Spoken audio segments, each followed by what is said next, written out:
Buenos días, gracias por estar por aquí. Felicidades, Manolo, por cumplir 70 años Fahrenheit, que son los que cumples. Y una pequeña explicación para el título de mi intervención. Hace 4 o 5 meses tuve la fortuna que Andrés Valiente me llamase y me propusiese que participase en esta jornada, lo cual reitero hoy el agradecimiento que inmediatamente se lo dije telefónicamente. Y me sugirió que hablase del acero. Y por tanto yo he pensado que lo que podía hacer es hacer pinceladas, esbozos de mi biografía profesional relacionada con el acero, que es lo que me ha permitido, por otro lado, tener puntos de contacto cada vez más frecuentes, contactos que se han convertido en una profunda amistad con Manolo Elices. De manera que, de alguna manera, mi biografía a través del acero ensambla con la biografía también de Manuel Elices y, por lo tanto, me parece que puede ser apropiado para el acto en el que nos han convocado. Mi primer contacto, digamos, naturalmente en el bachiller ya lo conocía, pero quizás mi primer contacto más serio sobre el acero fue en la Escuela del Retiro. Yo tengo 42 años de experiencia profesional, no he dejado en 42 años de ser ingeniero y espero no dejar nunca de serlo hasta que la muerte tenga la última palabra.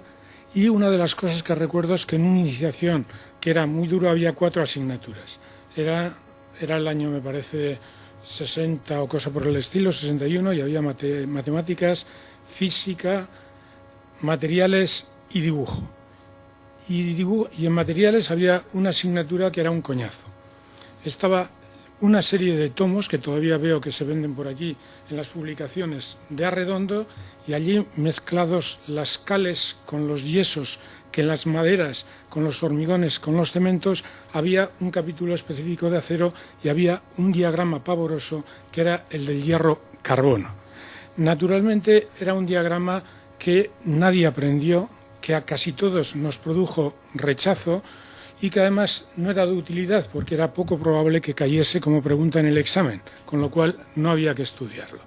Tampoco lo teníamos claramente contextualizado y, por lo tanto, en el diagrama hierro-carbono, que luego yo tuve que volver a recuperar siendo profesor aquí, auxiliar por otro lado, pero profesor en la escuela durante 17 años, para explicar a mis alumnos los rudimentos del comportamiento de las estructuras metálicas, porque si no se conoce el material esencial que la constituye, pues difícilmente se puede entender. Y pasando el tiempo, pues la verdad es que yo me he dado evidente cuenta de la importancia que tienen los materiales y el conocimiento, que no llego a que sea un conocimiento de la nanoestructura, pero un conocimiento micro que explica comportamientos macros de las estructuras. Por otro lado, el diagrama hierro-carbono, tan temido y tan ignorado, pues naturalmente es un diagrama extraordinariamente necesario y útil, y que pone de manifiesto, claro, la perlita, la ferrita, la austenita, la fragilidad, la ductilidad, elementos que son esenciales. Y yo, al final de mi vida, que trato de sintetizar lo que yo sé de mi vida profesional, no al final, en el último tramo que espero dilatado de mi vida profesional, pues una de las cosas que he descubierto es que el acero es el hierro genéticamente modificado. Y por lo tanto, esto que tanto se habla ahora de genéticamente modificado, la verdad es que determinados metales que tienen sensibilidad al carbono con pequeñas proporciones, y el carbono es muy presente en todo esto, puede cambiar sustancialmente el comportamiento de un material, Y eso conviene decirlo después de haber escuchado el extraordinario elogio de los nanotubos de carbono, recordando que ayer precisamente fue el Día del Medio Ambiente y parece que uno de los objetivos de la sociedad es eliminar la dependencia que tiene la sociedad del carbono, quizás utilizándolo adecuadamente. En la escuela, sin embargo, luego tuve un profesor a Batanero. Y teníamos unos apuntes mecanografiados que debían estar llenos de sabiduría, pero la verdad es que las estructuras metálicas en aquella época que a mí me daba por estudiar y que era obligatorio ir a clase, era prácticamente una María, y luego fue evolucionando hacia una asignatura que tenía un interés, que tenía una importancia limitada. Sin embargo, yo entonces ya me di cuenta de una cosa, nos dimos cuenta de había una institución extraordinariamente importante en el entorno profesional que era el Instituto Torroja, y que el profesor Batanero, que tenía más cualidades que las que aparecían como profesor, pues resulta que era el autor de un texto extraordinario que era en las estructuras metálicas 62, que era un texto que era extraordinario por el contenido, por la forma de exponerlo, por los comentarios que había al articulado, y porque además era un modelo que era análogo a las de HA61, que era el hormigón armado 61. De manera que en una institución del Instituto Eduardo, que luego fue de Eduardo Torroja, que apareciese de repente el concepto de heteroestructuralidad, es decir, que los hormigones y los aceros estaban muy próximos, y de hecho el hormigón armado no tiene sentido sin el acero, no deja de ser un dato interesante que no tenemos que olvidar. Luego, una anécdota: yo conocí al profesor Batanero porque hicimos en la oficina, yo he sido independiente, pero no de las JONS en mi trayectoria profesional, tuve que hacer un proyecto de torres para radioenlaces de Telefónica. Y Telefónica, como es natural, pues como yo era muy jovencito, pues pidió que el proyecto que nosotros en mi entorno se iba a hacer fuese avalado por Batanero. Y Batanero, efectivamente, yo fui a la oficina y, como un caballero que era, pues efectivamente miró aquello, le pareció muy bien, escribió una carta diciendo que estaba de acuerdo con aquello y no volví a saber más. Era durante unos meses, era el mes de abril, y un día, viniendo a la escuela a un congreso que había de estructuras laminares, era septiembre, iba a comenzar el curso, coincidí con él en la entrada de la escuela y me dijo: Javier, que te he apuntado para dar clase en la escuela. Y esa fue mi introducción en la escuela, en la cual estuve de 17 años de profesor auxiliar, y contribuí a que la asignatura de puentes y estructuras metálicas fuese una de aquellas asignaturas en las que las reglas del juego se estudiaba, se aprendía y se aprobaba. En el año 83, por lo tanto hace 25 años, claro, enseñar, ya sabéis los que dais clase, es la mejor forma de aprender, y se aprende con tres condiciones. Una es estudiando, la otra es teniendo buenos profesores, y la otra es teniendo buenos alumnos, que es lo que yo tuve también el privilegio de tener, y seguramente algunos estaréis aquí presentes. Pero ya en el año 83 se promovieron el hacer una serie de apuntes de todos los profesores. Me parece que el único que me lo tomé en serio fui yo, y escribí unos apuntes de torsión que son muy voluminosos hace 25 años, que yo creo que estaba muy bien, porque la torsión es una cosa relativamente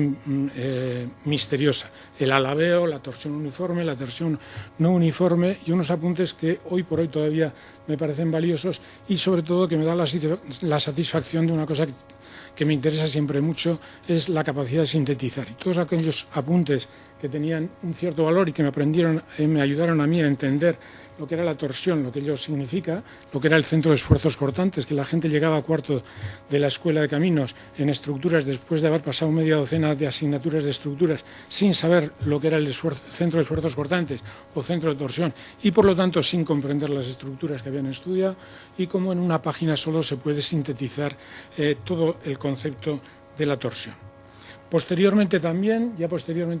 hice unos apuntes. Yo cuando tenía clase solamente tenía 5 horas de dedicación a la semana, pero cuando tenía clase me levantaba a las 6 de la mañana. Fui uno de los primeros que me enteré por la radio, que me acompañaba en la preparación de mis clases, que Franco había muerto y se iniciaba una nueva etapa. Entonces yo preparaba unas clases, les daba los apuntes manuscritos, y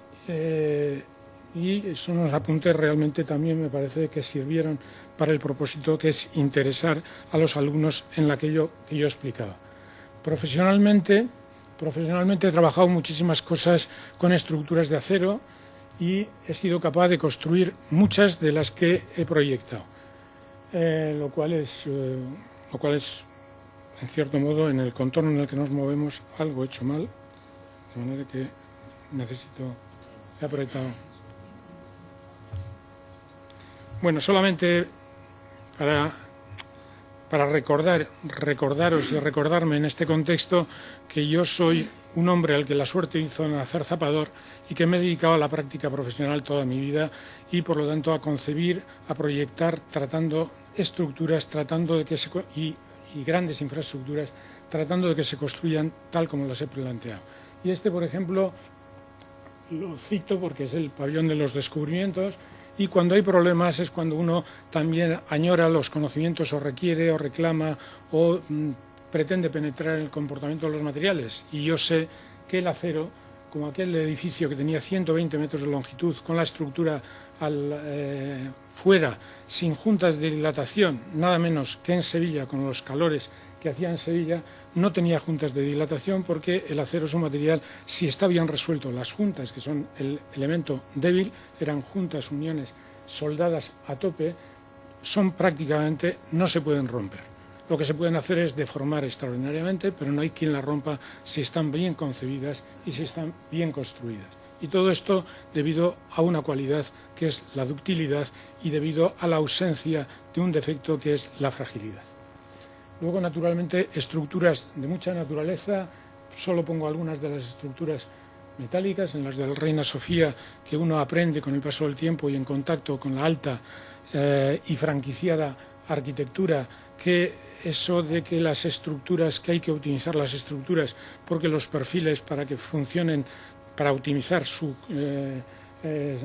comportamiento hay que hacer en flexión dobles test, pues cuando vas en la alta arquitectura y resulta que empiezan a meter una serie de rigidadores longitudinales y secciones absolutamente insólitas porque tienen otro carácter, pues uno naturalmente también lo observa y se da cuenta de muchas cosas. Luego, por otro lado, también muchas estructuras que cuando vemos estas estructuras hay una componente que no se ve, que es el contexto profesional en el que se hacen y un factor que es fundamental, que es el tiempo. Estas estructuras tienen más mérito, esta es la entrada a Barcelona, porque se construyen en 6 meses, proyecto y construcción, y porque se construyen sin perturbar el tráfico por debajo a la salida del aeropuerto en una autopista extraordinariamente importante. Por lo tanto, la explicación de la tipología, el que haya parejas de pilas en un sitio, en otra una única pila, está relacionada con unas condiciones de contorno que no siempre se pueden explicar. Este es otro puente que en el año poco antes de los Juegos Olímpicos,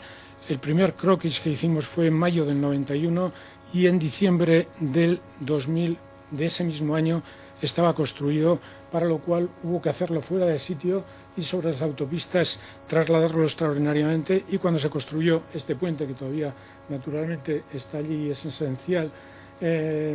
la preocupación que había, de alguna manera la preocupación que había sobre que se llegasen con los Juegos Olímpicos a tiempo, se desvaneció por ver entre todos la capacidad que teníamos para hacer obras en muy poco tiempo. Este es el nudo La Trinidad, que tiene una historia también parecida. Esto se hizo en un plazo también brevísimo, se construía la estructura metálica en Asturias y se trasladaba en camiones que se montaban luego en obra con estas geometrías tan complejas que tenían que ser todo esto estructuras, porque no se podían hacer los terraplenes que estaban inicialmente pensados, porque el asentamiento del terreno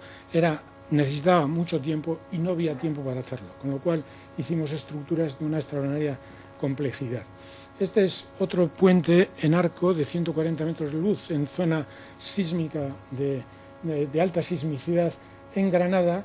que yo lo tengo especial cariño porque mirándolo, la historia de este puente es que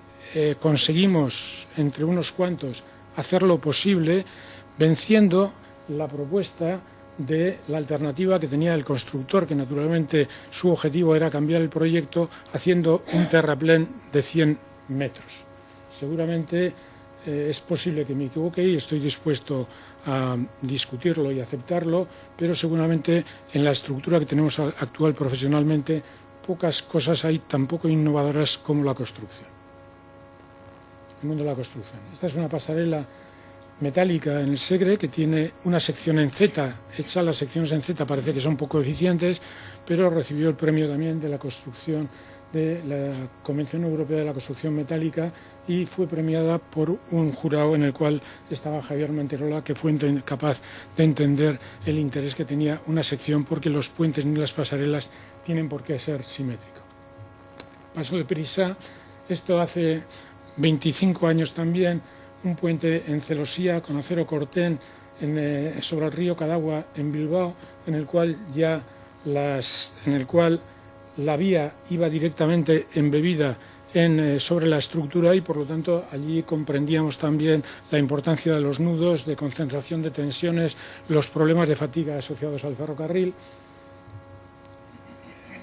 Este anterior es un puente que lo hicimos nosotros y lo firmó alguien, muy buena persona por otro lado, que no tenía nada que ver con el proyecto y no había hecho un puente en su vida, porque esas también son las condiciones de contorno en el que nos movemos. Otro puente que le tengo también mucho afecto, que es en la muga entre Cantabria y Asturias, porque es un puente que sustituía a otro anterior de los puentes de vía del FEBE, que por cierto en el lenguaje le solemos llamar de puentes de vía estrecha, y eso no puede ser porque tiene connotaciones, habría que decirlo en todo caso, de vía métrica, que tiene más nobleza. Pero lo que hicimos, porque también en nuestra profesión lo que hay que procurar es divertirse. Lo que hicimos fue una prueba de carga dinámica y por lo tanto medir las frecuencias de vibración, analizar dinámicamente, estudiar muy bien los nudos que son elementos críticos y sacamos unas frecuencias de vibración, las 5 frecuencias de vibración fundamentales. Como no eran audibles porque estaban en los pocos hercios, lo multiplicamos por la longitud total del puente, unos 100 metros, y tuvimos 5 notas musicales. Y con esas 5 notas musicales se los dimos a 3 jóvenes compositores, 2 ingenieros de caminos, que nos compusieron una música que era la música del puente. Hicimos una jornada, un concierto extraordinario en el Colegio de Ingenieros de Caminos, abarrotado, presidido por Cristóbal Hapter y por José Antonio Fernández Ordóñez, que fue muy divertido, porque efectivamente, además, para hacer bien las cosas lo que hay que procurar es divertirse con ellas. Y yo le tengo mucho afecto porque es quizás el primer contacto más preciso que tuve con Manuel Elices y con su departamento, que yo sabía, naturalmente faltaría más, que estaba en la escuela, estaba por allí en un rincón, en un departamento, pero cuando entrabas en él, y yo entraba con frecuencia, se veía que aquel era otro mundo, siendo por otro lado mi mundo y siendo nuestro mundo. Entonces nosotros tuvimos que rehabilitar este puente. El encargo, y os lo digo porque esta es la ingeniería macro y las condiciones de contorno afectan extraordinariamente a lo que podemos hacer y limitan extraordinariamente la posibilidad de innovar, de hacer cosas, y eso realmente los que estáis en la alta investigación y en materiales lo padecéis con muchísima frecuencia. El desinterés que existen sobre una cosa esencial como los materiales, porque las condiciones de contorno en el que se desarrolla nuestro trabajo profesional no permite reclamar vuestros conocimientos. Yo trato de hacerlo y he tratado de hacerlo. Bueno, pues aquí había, y es un problema curioso, ese naturalmente es el paso sobre el Duero, la Ruta de la Plata, que ya sabéis que no es la Ruta de la Plata, la Ruta de la Plata es un camino romano, que es patrimonio de la humanidad, y que es la Ruta de la Plata, porque es camino de piedra. Los árabes no eran constructores, pero lo que hicieron fueron rebautizar aquellas infraestructuras romanas que eran de utilidad. Y en la Ruta de la Plata tenemos naturalmente Alcántara, que es el cántaro, que es el paso, el puente sobre el agua, y en este puente era un puente que se había construido prácticamente a finales del siglo XIX, un puente típico de celosía que se construían en aquellas épocas, que tenía una calzada de aproximadamente 6 metros de anchura y tenía por finalidad exclusivamente dar paso desde la otra ribera del Duero a Zamora. ¿Qué es lo que pasó? Zamora creció. Como Zamora creció, al otro lado del río se empezó a edificar. Y este puente, que originalmente era para el paso de carretas, que esos son las carreteras, paso de carretas, pues este puente empezó a tener una función urbana. Y era patético ver cómo en una acera que tenía poco más de unos 75 centímetros, en días de lluvia o de viento, que sobre el Duero era muy importante, pues se veían a camiones que pasaban, que prácticamente no podían cruzarse con otro, y había una señora con un carrito de niños que iba por allí cruzando los 300 metros que tenía el tema del puente. Entonces, entonces se construyó una nueva variante, por lo tanto el tráfico de paso ya se desvió y este puente se quedaba como un puente de carácter mucho más urbano. Y el Ayuntamiento de Zamora, con buen criterio, le pidió al Ministerio de Obras Públicas que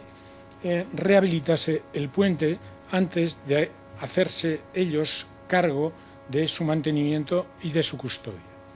Entonces se nos encargó a nosotros el proyecto, la Dirección General de Carreteras, que es una institución extraordinaria, la que en mi opinión ha tenido más importancia y tiene más importancia en el extraordinario desarrollo que tienen las infraestructuras y la ingeniería en este país,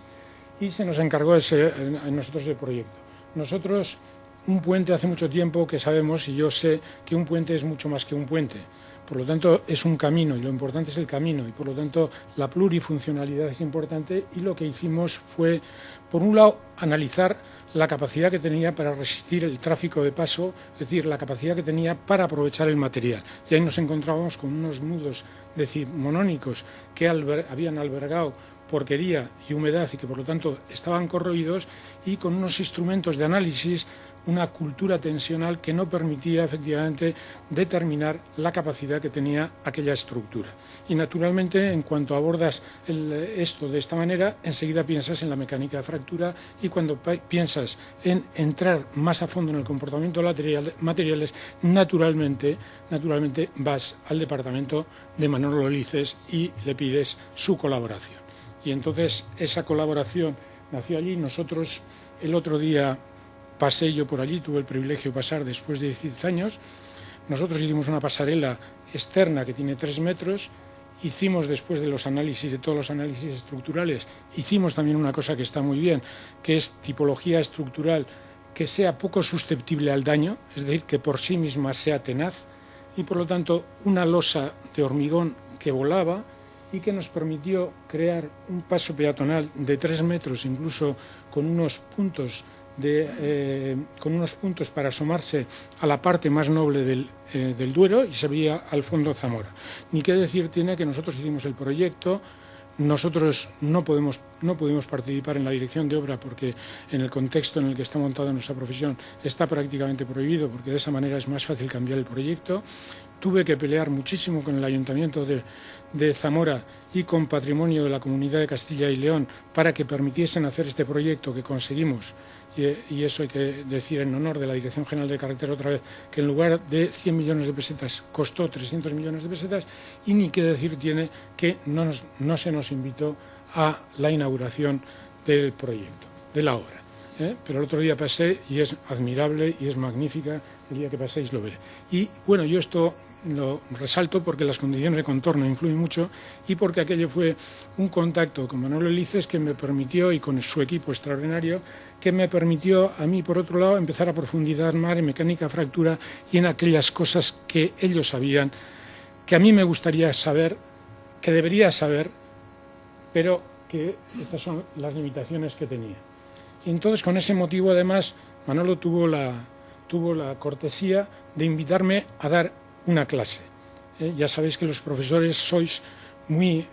celosos del tiempo limitado que tenéis, y Manolo cedió 1 hora de su tiempo para los alumnos mostrarles cómo un ingeniero zapador, como era yo, dedicado a la práctica, tenía interés y encontraba utilidad en las cosas aparentemente sofisticadas y que no todo el mundo entendería que se utilizaban. Naturalmente, de ahí se profundizó una relación que se convirtió en amistad. Luego hemos hecho muchísimas cosas de hormigón. Cuando hablamos de hormigón, por otro lado, hablamos de hormigón armado o pretensado, que es esencial el acero en el interior del hormigón. En el tema de la energía, naturalmente hemos hecho 4 depósitos de gas natural licuado en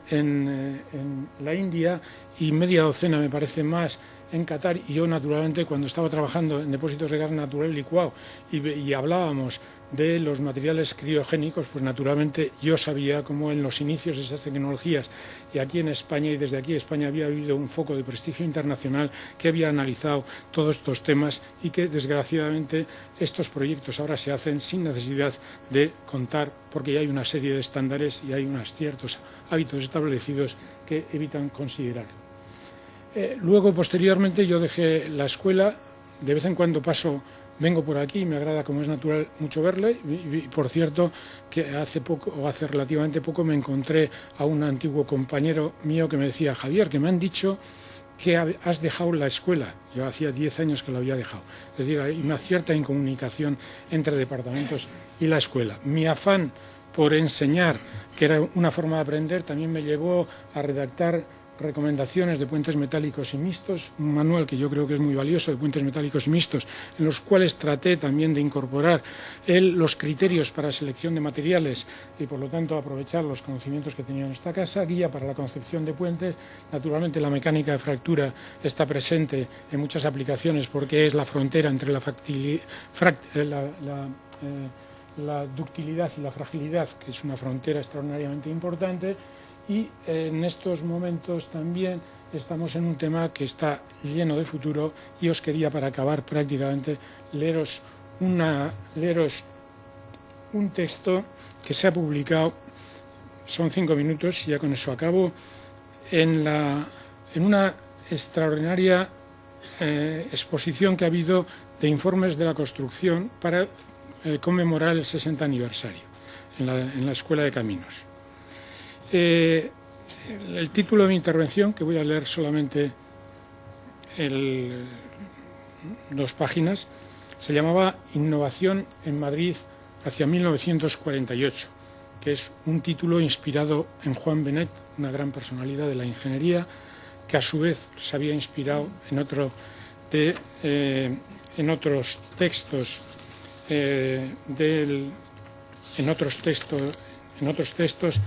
y yo en este texto digo lo siguiente, que me parece que es muy oportuno aquí ante esta audiencia, en este lugar. Es frecuente, incluso en nuestra profesión, y tal vez sobre todo en nuestra profesión, que se considere que la ingeniería estructural es una disciplina madura, con más de 200 años de vida, en la que prácticamente todo está dicho, en la que queda escaso espacio para la innovación.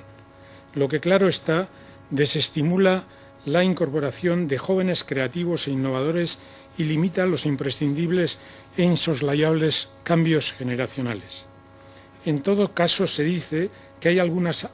vías abiertas en el campo de los nuevos materiales. Y es cierto, aunque cierto sea también que los materiales más tradicionales, y entre ellos el hormigón y el acero, han evolucionado extraordinariamente, y los que hoy utilizamos en la edificación o en la ingeniería civil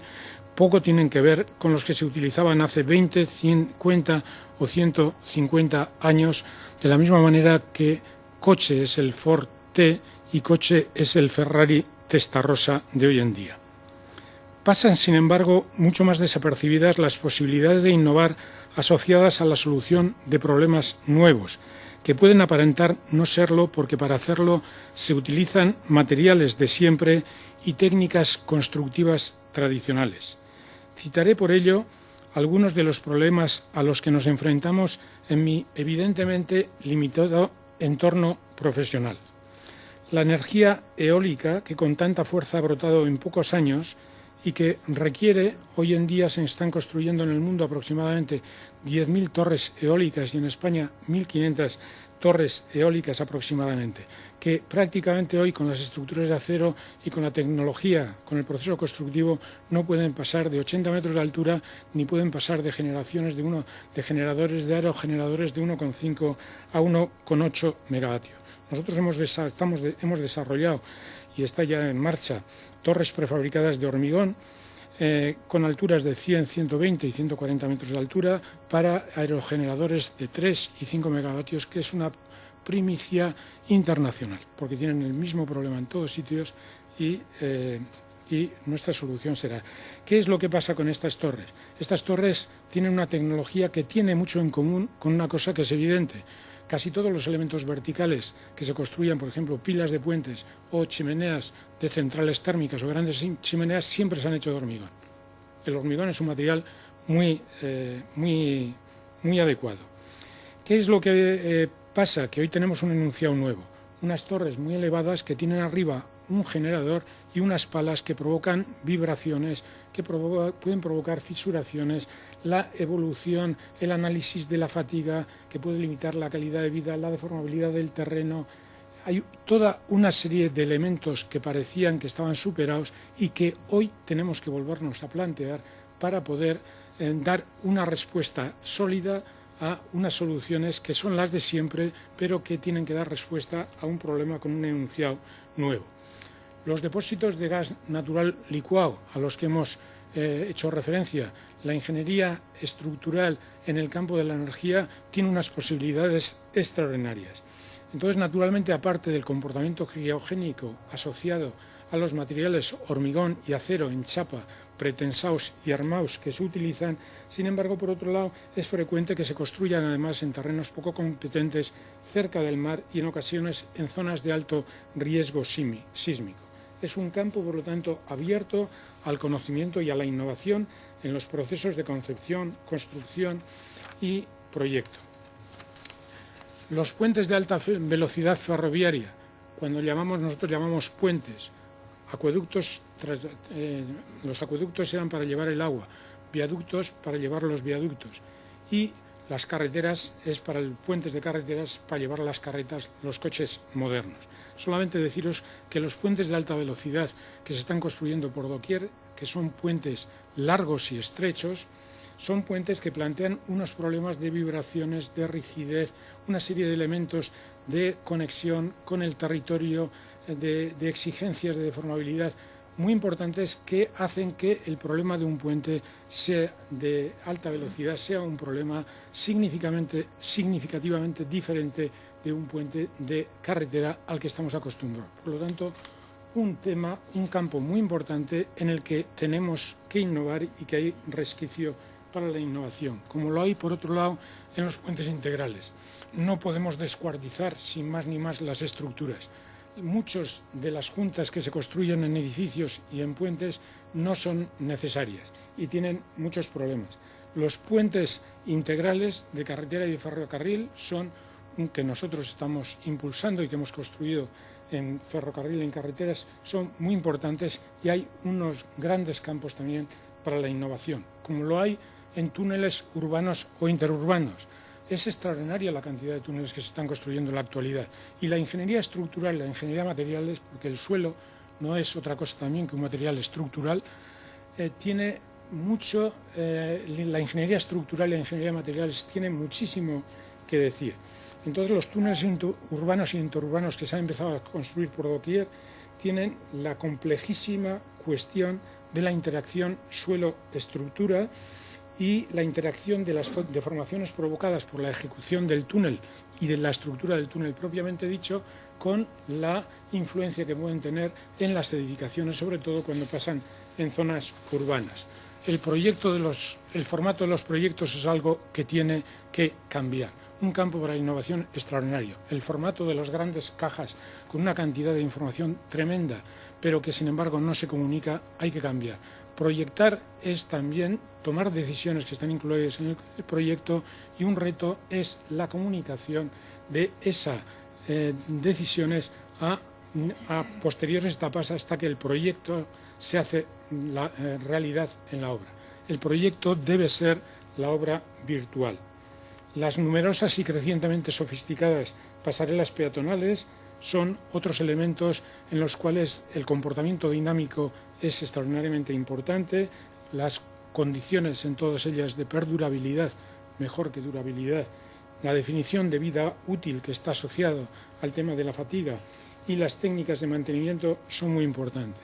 Y por último, la formación en la ingeniería. ¿Cómo enseñar más y mejor? Yo creo que hay que ir, Bolonia, en lo que pueda tener de bueno, es que hay que procurar, y el reto que tenemos es que el tiempo es un bien escaso. Y por eso tenemos que enseñar o igual o más y enseñarlo mejor. Y eso es un concepto de la enseñanza, un planteamiento ecológico de la enseñanza. Subrayo lo de ecológico para distinguirlo de ecologista. Hay un compañero sabio nuestro que decía, y como estamos en pequeño comité y no me están grabando, pues me permito decir una broma que decía este amigo mío, que decía: la diferencia que hay entre un ecólogo y un ecologista es la misma que hay entre cartero y carterista. En fin,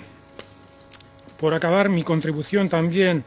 y la enseñanza, estoy escribiendo un libro que es Teoría Unificada de Cimientos y Estructuras, tratando de tener una visión transversal a toda la maraña de materiales extraordinarios que utilizamos y comportamientos, porque, por ejemplo, como es natural, el pandeo del hormigón armado conceptualmente no es diferente del pandeo de las estructuras metálicas, y no puede ser. Y naturalmente el círculo de Moore se enseña en esta escuela media docena de veces y los alumnos suelen salir en general con un barullo que algunas veces los hace ya definitivamente inútiles para los temas de estructuras y derivan hacia temas de economía.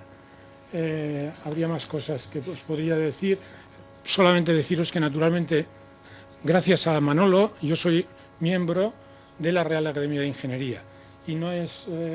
y mi discurso, yo fui el primer miembro electo de la Academia de Ingeniería. Había 36 miembros constituyentes y yo fui el primero, que por cierto, Manolo entre ellos. Por cierto, me hicieron una entrevista al País excepcionalmente y apareció el primero, un domingo de Ramos, por lo tanto, en las páginas pares del País, prácticamente a toda página, que era extraordinario. Y ponía una cosa que es muy graciosa, porque ponía como sobretítulo, ponía primer miembro electo de la Academia de Ingeniería. Fijaros si se llegan a equivocar y en lugar de una L hubiesen puesto R y hubiese aparecido primer miembro electo de la Academia de Ingeniería. Mi prestigio, naturalmente, hubiese sido muchísimo mayor. Solamente os quería decir, para ver la influencia de Manolo, es que al hablar de los aforismos estructurales, que fue mi discurso de investidura, que pueden ser de utilidad para entender los comportamientos de humano, ponía de manifiesto la importancia de las imperfecciones, que ya se ha hablado también aquí, y que fue motivo también las imperfecciones del discurso de entrada en la Academia de Ciencias de Manolo. Naturalmente, el elogio de la amistad. Y Manolo ha estado siempre a nuestro lado y vosotros ya sabéis que el elogio de la amistad en el pandeo se ve con mucha claridad, que un punto de apoyo que necesita una fuerza muy pequeñita multiplica por 4 la capacidad de soportar la capacidad de carga de una estructura, y también en los seres humanos la amistad, la proximidad de la amistad es muy importante. Manolo, como los materiales, como los seres humanos, es resistente, es dúctil y es tenal, y no es ni dócil ni maleable. Por lo tanto, estos son mis manuscritos, porque yo soy analfabeto informático, por lo cual casi todo lo que sé los de memoria y mis cálculos los suelo hacer de memoria en general. Estos son mis manuscritos del libro que creo que aparecerá el año que viene, y lo que quería, por lo tanto, es dar las gracias a Manolo y felicitarle de nuevo por estos 70 años Fahrenheit.